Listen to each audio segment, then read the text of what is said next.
एक गांव में एक आदमी रहता था। वो कोई काम दाम नहीं करता था। वह हर रोज रात शहर जाता था और किसी के भी घर में घुस जाता था और मनचाही चीज उठा ले आता था और सुबह होते ही उन चीजों को उसी शहर में बेच देता था और उन्हीं पैसों से महंगे महंगे शौक करता था।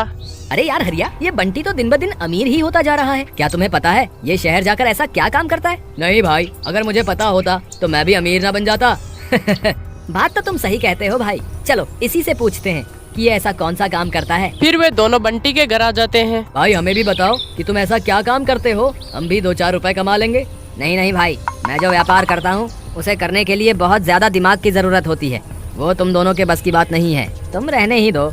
चलो अब तुम दोनों यहाँ से जाओ, मेरा सोने का वक्त हो रहा है। हरिया और मोती हैरान और परेशान होकर चले जाते हैं। भाई ऐसा कौन सा काम है जो रात में होता है? पता नहीं भाई, हमारी जिंदगी में तो बस खेतों में मजदूरी करना ही लिखा है। चलो खेत पर चले, कहीं देर हो गई तो ठेकेदार आधे दिन की पगार काट लेगा। तुम सही कहते हो भाई, चलो अभी चलते हैं। फिर अगले दिन मुझे लगता है भाई ये बंटी खुद के कारोबार के लिए हमें तो खुद नहीं बताएगा, लेकिन हमें इसका पीछा करना होगा, तब ये रात में निकलेगा। तुम मुझे रात को बंटी के घर के बाहर मिलना। दोनों ये प्लान बनाकर अपने अपने घर चले जाते हैं। अरे भगवान, अब हमारे गरीबी के दिन खत्म होने वाले हैं। मैं आज रात को एक नए व्यापार की तलाश में जा रहा हूँ। अगर मैं सफल हो गया तो हम भी बंटी की तरह अमीर बन जाएंगे।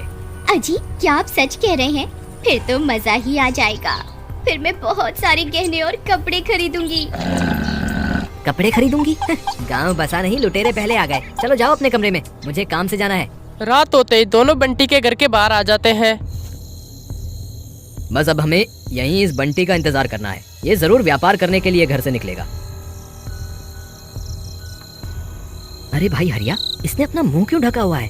ये तो किसी चोर की तरह दिखाई दे रहा है। फिर बंटी शहर की ओर निकल पड़ता है। वो दोनों भी उसके पीछे पीछे चले जाते हैं। बंटी और वो दोनों शहर पहुंच जाते हैं। बंटी इधर उधर देखता है और झट से घर के अंदर घुस जाता है। अरे भाई, ये किसके घर में घुस गया? फिर वही छिपकर वो बंटी का इंतजार करने लगते हैं। थोड़ी देर बाद बंटी घर से बाहर आता है और उसके हाथ में एक टीवी होते है।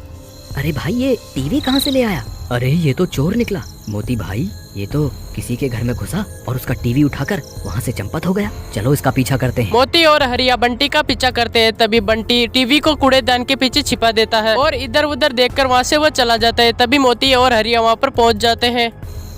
अच्छा, तो ये व्यापार कर रहा है ये बंटी। अरे भाई हरिया, ये बंटी तो एक नंबर का चोर निकला। मैं तो इसे बहुत बड़ा व्यापारी समझता था। ये इस टीवी को यहाँ इसलिए छुपा कर गया है ताकि सुबह होने पर ये वापस इसे यहाँ से ले जा सके और इसे बेच सके। मोती भाई, मेरे पास एक तरकीब है। क्यों ना इस टीवी को बंटी के वापस आने से पहले हम बेच दें? वाह रे हरिया, ये तो बहुत ही बढ़िया तरकीब है। चलो इसे यहाँ से ले चलते हैं।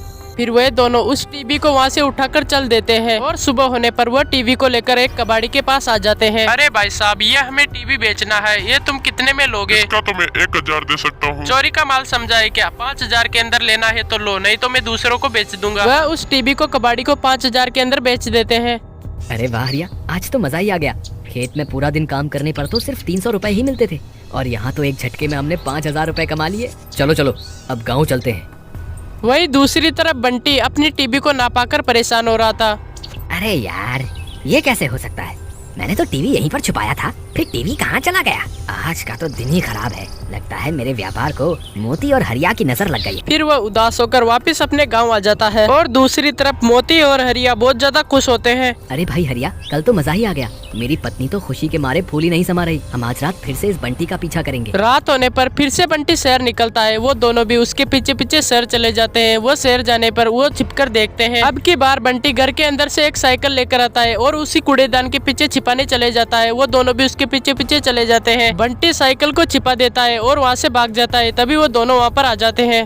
अरे बाबा, आज तो इस बंटी ने कमाल कर दिया। ये साइकिल कम से कम 10,000 रुपए में तो बिकी जाएगी। वे दोनों उस साइकिल को अपने साथ ले जाते हैं। अगले दिन कबाड़ी के पास वापस साइकिल लेकर आते हैं। वे दोनों साइकिल को बेचकर अपने गांव वापस चले जाते हैं। एक रात वो खुद ही चोरी करने के लिए उसी घर में घुस जाते हैं और बंटी उसका पीछा करता है। तो ये बात है, ये दोनों ही मेरे चुराए हुए सामान पे अपना हाथ साफ कर रहे थे। फिर मोती और हरिया उस घर के अंदर से एक बड़ा सा फ्रिज लेकर आते हैं और झाड़ियों के अंदर पीछे छिपा देते हैं और उनके पीछे बंटी आ जाता है और उस फ्रिज को ले जाता है। अगले दिन हरिया भाई, फ्रिज कहाँ गया? मुझे नहीं पता भाई, मैंने तो तुम्हारे साथ मिलकर इसे यहीं छुपाया था।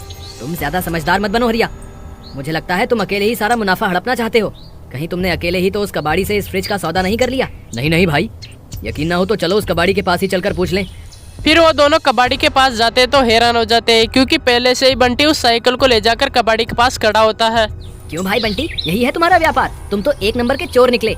हमें तो बोलते थे शहर में व्यापार करने जा रहा हूँ, हमें सब पता चल गया है। वाह भाई मोती, तुम कौन से दूध के दूल्हे निकले? तुम भी तो मेरा चुराया हुआ सामान इसे बेच रहे थे। तुम तो मेरे से भी बड़े चोर निकले। तभी वहाँ पर एक पुलिस उनकी सारी बातें सुन लेता है और उनके पास आता है। क्यों भाई चोरों, क्या हाल चाल? अरे मर गए रे, ये हम कहाँ फंस गए? दरोगा जी हमें माफ कर दो, हम तो अच्छे भले अपने खेत में खेती कर रहे थे, इस बंटी की वजह से हम लालच में पड़ गए। हाय, हमें माफ कर दो। फिर उन्हें उनके किए की सजा मिलती है और उन तीनों को जेल होती है।